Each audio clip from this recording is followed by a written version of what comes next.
यासोबत सगळ्यात महत्त्वाचा जो अलर्ट आहे तो उद्याचा अलर्ट नाशिकला आहे। एक अतिशय मोठा लो प्रेशर बेल्ट हा नाशिकमध्ये त्या ठिकाणी तयार होतोय। मेजर डिप्रेशन ज्याला म्हणतात ते तयार होत आहे।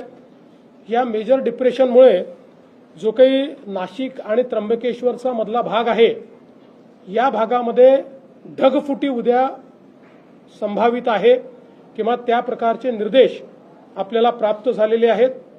ही ढगफुटी देखील मेजर ढगफुटी असू शकते। जवळपास 300 mm पाऊस या ढगफुटीमुळे या सगळ्या भागामध्ये होऊ शकतो। नाशिकच्या बऱ्याच मोठ्या भागामध्ये तो होऊ शकतो। त्या दृष्टीने जिल्हा प्रशासनाने मोठ्या प्रमाणात तयारी केलेली आहे। शाळांना सुट्टी देणं असेल किंवा जिथे पाणी साचू शकतं अशा भागात काम करणं असेल, नाशिक शहर असेल किंवा नाशिक जिल्हा असेल, जो ग्रामीणचा भाग आहे तो भाग असेल, या ठिकाणी वेगवेगळ्या प्रकारे अशा प्रकारच्या क्लाउड ब्रस्टमुळे जी परिस्थिती येऊ शकते त्याचं अँटिसिपेशन करून बऱ्याचशा उपाययोजना त्या ठिकाणी करण्यात आलेल्या आहेत। पण याच्यावर अतिशय करडी नजर ही आपल्याला ठेवावी लागेल, कारण हा एक मेजर इन्सिडेंट जो आहे तो या ठिकाणी आपल्याला संभावित आहे।